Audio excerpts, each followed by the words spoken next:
Os ministros da primeira turma do STJ. Olha que raro falar do STJ, Superior Tribunal de Justiça, e não do MSTF. Aliás, o STJ, para quem não sabe, volta para mim, o STJ, para quem não sabe, ele é presidido por um dos maiores juristas do país. O Superior Tribunal de Justiça é presidido pelo ministro Herman Benjamin. Para quem não sabe, o ministro Herman Benjamin, ele ajudou a escrever as maiores pérolas do direito brasileiro. O Código de Defesa do Consumidor, que é exemplo mundial. O Código Ambiental. É um dos acadêmicos mais estrelados do mundo. Tem uma vasta obra publicada. É um professor de primeira grandeza. E este, que faz parte do pequeno grupo dos notáveis sabedores do direito, não está no STF. E o Toffoli está. Aí que eu não entendo por quê. Por que o Herman Benjamin, que tem quase que... Ele é quase que um Moreira Alves. Ele tem quase santíssimo saber jurídico.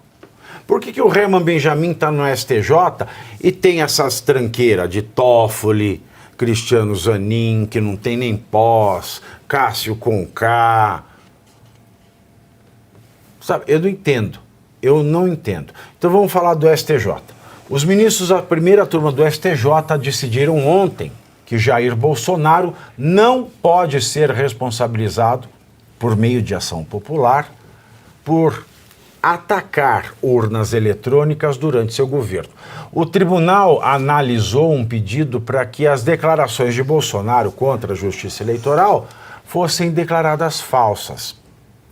Os ministros entenderam que as declarações públicas ou opiniões de agentes políticos, desprovidas de efeitos jurídicos vinculativos, não configuram atos ilegais e lesivos passíveis de combate pela via da ação popular. Aprende aí, ô Paulo Gonorreia. Aprende um pouquinho lendo o acórdão do STJ. E vale lembrar também que ninguém do TSE, pois deveriam vir a público, veio falar do inquérito policial 1361 de 2018, porque tudo que ele falou foi com base nisso. Então, se alguém tem que esclarecer alguma coisa, são vossas excelências. Vá para a mesa.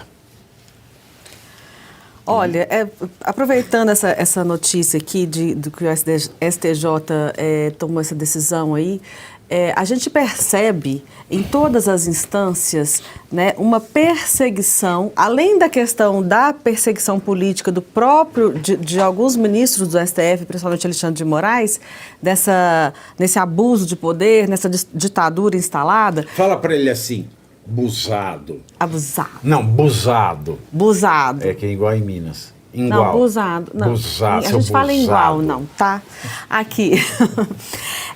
A gente tem uma constante perseguição política por parte de alguns partidos de esquerda, principalmente PSOL e PT, e não me espantaria que essa ação popular tenha sido orquestrada de alguma forma por essas lideranças e esses partidos, né, que está usando o Poder Judiciário para fazer uma perseguição. E o crime de perseguição, ele existe no Código Penal.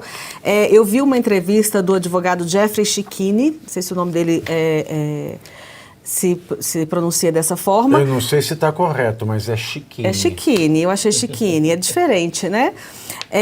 Mas ele diz isso, né, que o artigo 147A do Código Penal, ele tipifica o crime de perseguição política e que o PT e membros do PT, lá atrás, já haviam mencionado que iam usar o Poder Judiciário para essa perseguição. Então, você tem diversas ações, tem agora uma nova ação no TSE, também contra o Eduardo Bolsonaro e o Flávio Bolsonaro. Agora essa ação popular, e agora o PSOL acabou de protocolar, segundo nós recebemos aqui da produção, um requerimento na mesa da Câmara dos Deputados para que a mesa não aceite o pedido de licença do Eduardo Bolsonaro. Então existe uma perseguição por meio de entrar com vários requerimentos e ações judiciais em várias instâncias, em vários tipos de ação, contra a família Bolsonaro em especial. Então, isso tem que ser levado em consideração. E eu tenho gostado muito das entrevistas do advogado Só é Jeffrey. engraçado, né? Só ele não aceita. Você está em dúvida se quer ser deputado ou não, mas aceita se você está em dúvida se quer ser homem ou não. Eu tenho uma pergunta, porque, tudo bem, isso aí é muito claro pra gente, está claro, estão falando constantemente. Mas qual é o poder ou qual é o resultado que daria o fato do STJ ter chegado a essa conclusão e ter falado, olha, não tem elementos suficientes, simplesmente ele não pode ser responsabilizado por atacar as urnas. Quase dizendo, pô, isso aí não tem nada de criminoso nisso. Qual é a consequência? Ou seja, qual é a força que daria existe pra uma isso? dúvida, porque não fica muito claro no acórdão. Existe uma dúvida se existe uma mensagem ali de que... Porque eles falam, quando um agente político critica algo sem caráter vinculativo, isso não pode ser crime. Mas também, ao mesmo tempo, eles dizem, se ele declara algo, mesmo que sem comprovação, que não tenha caráter vinculativo e que não pode ser crime, isso não pode ser atacado por ação popular. Então você fica numa dúvida. Se a ação Pra está mim- equivocada. Para mim, pela redação do acórdão, o STJ diz, o que ele falou sobre urna eletrônica não pode ser criminoso. E também, mesmo se fosse a ação popular, não é o meio. Mas existe essa dúvida.